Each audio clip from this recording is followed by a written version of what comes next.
ರಾಜ್ಯ ರಾಜಕಾರಣದಲ್ಲಿ ಮಹತ್ವದ ಬೆಳವಣಿಗೆ ಆಗತ್ತಾ? ರಾಜ್ಯದಲ್ಲಿ ಮುಖ್ಯಮಂತ್ರಿ ಬದಲಾವಣೆ ಆಗ್ತಾರಾ? ಒಂದ್ ಕಡೆ ಮೂಡ, ಮತ್ತೊಂದ್ ಕಡೆ ವಾಲ್ಮೀಕಿ.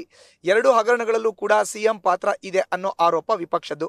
ಈಗಾಗಲೇ ಮೈಸೂರು ಚಲೋ, ಬೆಂಗಳೂರು ಟು ಮೈಸೂರು ಪಾದಯಾತ್ರೆ ಕೂಡ ಮಾಡಾಗಿದೆ. ಒಂದ್ ಕಡೆ ಸಾಲು ಸಾಲು ನಾಯಕರು ನಾನು ಮುಖ್ಯಮಂತ್ರಿ ಆಗಬೇಕು ಅನ್ನೋ ರೇಸ್ನಲ್ಲೂ ಕೂಡ ತಮ್ಮದೇ ಆದಂಥ ರೀತಿಯಲ್ಲಿ ಒಂದಷ್ಟು ಪ್ರಯತ್ನವನ್ನ ಮಾಡ್ತಾ ಇದ್ದಾರೆ. ಎಲ್ಲ ವಿಚಾರಕ್ಕೆ ಸಂಬಂಧಪಟ್ಟಂತೆ ವಿಧಾನಸಭೆ ವಿಪಕ್ಷ ನಾಯಕ ಆರ್ ಅಶೋಕ್ ನ್ಯೂಸ್ ಫಸ್ಟ್ ಜೊತೆ ಇದ್ದಾರೆ, ಅವ್ರನ್ನ ಮಾತಾಡ್ಸೋಣ. ಅಶೋಕ್ ಅವರೇ, ಮೊದಲನೇ ಡೈರೆಕ್ಟ್ ಪ್ರಶ್ನೆ, ರಾಜ್ಯದಲ್ಲಿ ಮುಖ್ಯಮಂತ್ರಿ ಬದಲಾವಣೆ ಆಗ್ತಾರಾ? ನಮಗಿಂತ ಜಾಸ್ತಿ ಕಾಂಗ್ರೆಸ್ ಅಲ್ಲೇ ಕಾನ್ಫಿಡೆನ್ಸ್ ಜಾಸ್ತಿ ಔಟಿದೆ. ಮುಖ್ಯಮಂತ್ರಿ ಬದಲಾವಣೆ ಆಗ್ತಾರೆ ಅಂತ. ಬಿಜೆಪಿಗಿಂತ ನಾವು ಬಿಜೆಪಿ ಕೋರ್ಟ್ ಆದೇಶನ ನೋಡ್ತಾ ಇದ್ದೀರಿ, ಕೋರ್ಟ್ ಆದೇಶ ಏನಾಗುತ್ತೆ ಅಂತ. ಬಟ್ ಕಾಂಗ್ರೆಸ್ ಅವರು ನಮಗಿಂತ ಮುಂದೆ ಇದ್ದಾರೆ. ಅವ್ರ ಗ್ಯಾರಂಟಿ ಬದಲಾವಣೆ ಆಗೇ ಆಗುತ್ತೆ. ಮುಖ್ಯಮಂತ್ರಿಗೆ ಸೀಟನ್ನು ಅವರು ಕಳ್ಕೊಬೇಕಾಗುತ್ತೆ, ಇಳಿಬೇಕಾಗುತ್ತೆ ಅನ್ನೋದು ಅವರ ಶಾಸಕರಲ್ಲಿ, ಅವರ ನಾಯಕರಲ್ಲೆಲ್ಲ ಬಂದ್ಬಿಟ್ಟು ಕಾಣ್ತೈತೆ. ಅದಕ್ಕೋಸ್ಕರ ಮುಖ್ಯಮಂತ್ರಿಗಳ ರೇಸ್ ಏನು ಒಂಥರ 100 ಮೀಟರ್ಸ್ ರೇಸ್ ಇದೆಯಲ್ಲ, 100 ಮೀಟರ್ಸ್ ಇದು ಸ್ಪೀಡ್, ಆ ಥರ ಇದೇನು 400 600 ಮೀಟರ್ಸ್ ರೇಸ್ ಅಲ್ಲ, ಇದು 100 ಮೀಟರ್ ರೇಸ್ ಥರ. ಈಗ ಭಾಳ ಜನ ನಾನು ನಾನು ನಾನು ನಾನು ಅಂತ ಅದು ಕೆವಿಯಟ್ಟು ಹಾಕಂತಾರೆ. ಸಿದ್ದರಾಮಯ್ಯ ಇಳಿದ್ರೆ ಅಂತ, ಅದು ಸಿದ್ದರಾಮಯ್ಯನವ್ರಿಗೆ ತೋರ್ಸಕ್ಕಷ್ಟೇ. ಮನಸ್ಸಲ್ಲಿ ಅವ್ರಿಗೆ ಕನ್ಫರ್ಮ್ ಆದಂಗೆ ಕಾಣಿಸ್ತಾ ಇದೆ ಅವ್ರಿಗೆ. Sir, Satish Jarkiholi, MB Patil, doctor G Parameshwar, Mallikarjun Kharge, RV Deshpande, ಇವರೆಲ್ಲರಿಗೂ ಕಿವಿ ಮಾತೇನು ಹೇಳ್ತೀರಿ ವಿಧಾನಸಭೆ ವಿಪಕ್ಷ ನಾಯಕರಾಗಿ? ಈಗ ಅವರು ಅವರವ್ರ ಸ್ಟ್ರೆಂತನ್ನು ಮಾಧ್ಯಮದಲ್ಲಿ ಹೇಳ್ತಾ ಇದ್ದಾರೆ. ಆ ಸ್ಟ್ರೆಂತ್ ಹೇಳೋ ಮುಖಾಂತರ ಅವರ MLAಗಳಿಗೆ ಮೆಸೇಜ್ ಹೋಗಬೇಕು, ಕಾಂಗ್ರೆಸ್ MLAಗಳಿಗೆ ಮೆಸೇಜ್ ಹೋಗಬೇಕು, ಮತ್ತು ಕೇಂದ್ರದ ನಾಯಕರುಗಳಿಗೆ ಮೆಸೇಜ್ ಹೋಗಬೇಕು. ಈ MB ಪಾಟೀಲ್, ನಾನು ಸೀನಿಯರ್, ಮೋಸ್ಟ್ ಸೀನಿಯರು ಮತ್ತು ಲಿಂಗಾಯತ, ನಾನು ಅದು ಅವರ ಪ್ಲಸ್ ಪಾಯಿಂಟ್ಗಳನ್ನೆಲ್ಲ ಹೇಳ್ತಾ ಇದ್ದಾರೆ ಎಲ್ಲರೂ. ಜಾರಕಿಹೊಳಿ ಅವರು, ನಾನು ST, ನನ್ನ ಹಿಂದೆ MLAಗಳಿದ್ದಾರೆ, ಭಾಳ ಜನ MLAಗಳಿದ್ದಾರೆ ಅಂತ ಕ್ಯಾಂಪೇನೇ ಶುರು ಮಾಡಿಬಿಟ್ಟವ್ರು. ಅವಾಗೆ ಮುಂದಿನ CM ಜಾರಕಿಹೊಳಿ ಅಂತೇಳಿ ಕ್ಯಾಂಪೇನೇ ಶುರು ಮಾಡಿಬಿಟ್ಟವ್ರು ಆಲ್ರೆಡಿ.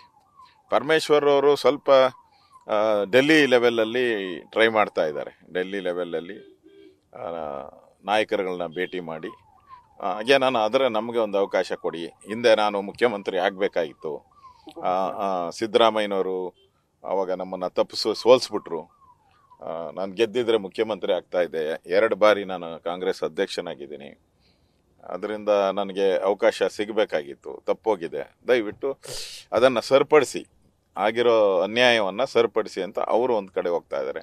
ಇನ್ನು ರಾಷ್ಟ್ರೀಯ ನಾಯಕರು ಖರ್ಗೆ ಅವರು ಡೆಲ್ಲಿಯಲ್ಲೇ ಇರೋದ್ರಿಂದ ಅವ್ರಿಗೆ ಭಾಳ ದಿನದಿಂದ ಆಸೆ, ಭಾಳ ವರ್ಷಗಳಿಂದ, ದಿನ ಅಲ್ಲ ವರ್ಷಗಳಿಂದ ಆಸೆ, ಒಂದು ಬಾರಿ ಕರ್ನಾಟಕದಲ್ಲಿ ಮುಖ್ಯಮಂತ್ರಿ ಆಗಬೇಕು ಅನ್ನೋದು ಅವ್ರಿಗೂ ಆಸೆ ಇದೆ. ಅದಲ್ದಿರ ಇನ್ನೂ ಭಾಳಷ್ಟು ಜನ, ಈಗಾಗಲೇ DK ಶಿವಕುಮಾರ್ ಅವರು ಆಲ್ರೆಡಿ ಟವಲ್ ಹಾಕಿ ನಂದೇ ಅಂತ ಸೀಲು ಹಾಕ್ಬಿಟ್ಟಿದ್ದಾರೆ ಸೀಟ್ ಮೇಲೆ.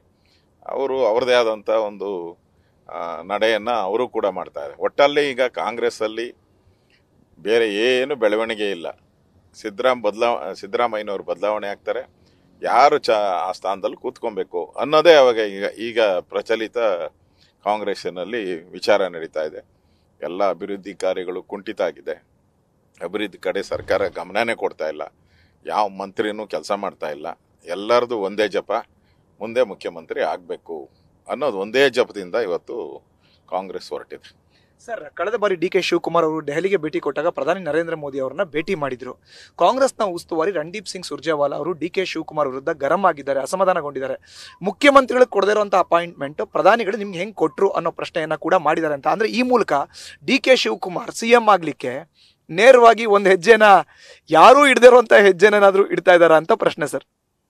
ಇಲ್ಲ, ಸಿದ್ದರಾಮಯ್ಯನವರು ಮಾರ್ಮಿಕವಾಗಿ ಸಂಗೊಳ್ಳಿ ರಾಯಣ್ಣ ಸ್ಟ್ಯಾಚ್ಯೂನ ಪ್ರತಿಷ್ಠಾಪನೆ ಮಾಡುವಂಥ ಸಂದರ್ಭದಲ್ಲಿ, ಪೂಜೆ ಮಾಡುವಂಥ ಸಂದರ್ಭದಲ್ಲಿ ಸಂಗೊಳ್ಳಿ ರಾಯಣ್ಣನ ಹಿಡ್ಕೊಟ್ಟವ್ರು ಯಾರು? ಅವರ ಜೊತೆಯಲ್ಲಿದ್ದವರು, ಅವರ ಬೆನ್ನಿಂದ ಇದ್ದವರು. ಸಂಗೊಳ್ಳಿ ರಾಯಣ್ಣನ ಬಂಧನ ಮಾಡುವಾಗ ಅವರಿಂದ ಅಲ್ಲಿ ಯಾರೂ ಇರಲಿಲ್ಲ, ಅವರ ಬೆಂಗಾವಲು ಪಡೆನೂ ಇರಲಿಲ್ಲ, ಮತ್ತು ಅವರ ಕೈಯಲ್ಲಿ ಶಸ್ತ್ರನೂ ಇರಲಿಲ್ಲ. ಆ ರೀತಿ ಸಮಯ ನೋಡಿ ಅವರ ಹಿಂದೆ ನಿಂತಿದ್ದಂಥವ್ರು, ಸಂಗೊಳ್ಳಿ ರಾಯಣ್ಣನವರ ಬೆನ್ನೆಲುಬಾಗಿ ನಿಂತಿದ್ದಂಥವ್ರು, ಬಂಡೆ ರೀತಿ ಅವರು ಹಿಡ್ಕೊಟ್ರು. ಅದನ್ನ ಉದಾಹರಣೆ ಕೊಟ್ಟು ನನಗೂ ಇದೇ ಪರಿಸ್ಥಿತಿ ಬಂದಿದೆ ಅಂತ ಹೇಳಿದಾಗ ಇದಕ್ಕೂ ಅದಕ್ಕೂ ಫಸ್ಟ್ ಕ್ಲಾಸ್ ಟ್ಯಾಲಿ ಆಗುತ್ತೆ. ಡಿ ಕೆ ಶಿವಕುಮಾರ್ ಅವರು ಹೋಗಿ ಯಾರೂ ಭೇಟಿ ಮಾಡೋಕ್ಕೆ ಕಷ್ಟ ಆಗ್ತದೆ. ಮುಖ್ಯಮಂತ್ರಿಗಳ ಅಪಾಯಿಂಟ್ಮೆಂಟು ಸಿಗಬೇಕಾದ್ರೆ ಭಾಳ ಕಷ್ಟ ಆಗುತ್ತೆ.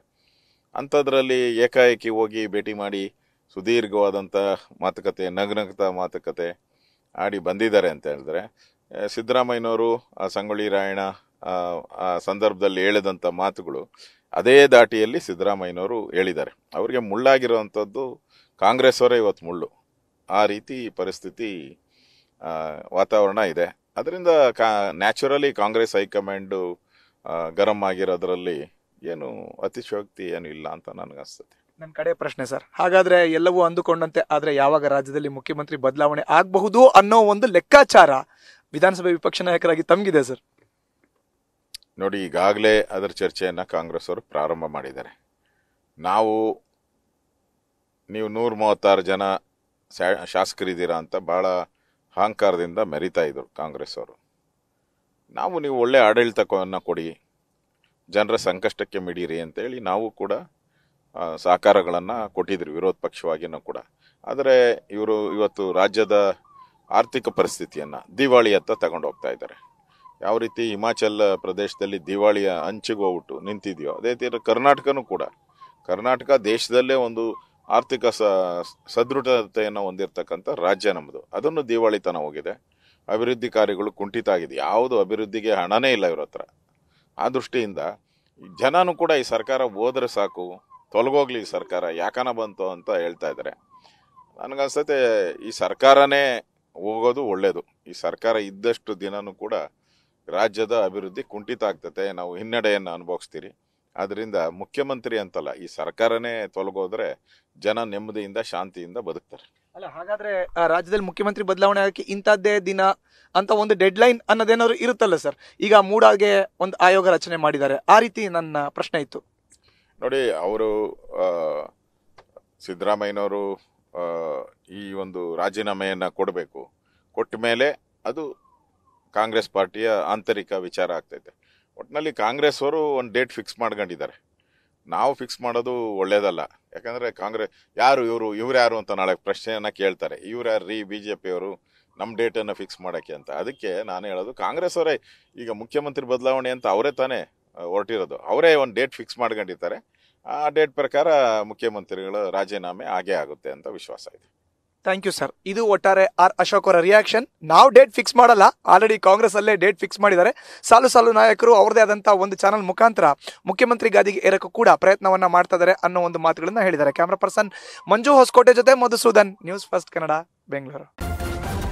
ನ್ಯೂಸ್ ಫಸ್ಟ್ ನಿರ್ಭೀತಿಯಿಂದ ನಿಮ್ಮ ಪರವಾಗಿ.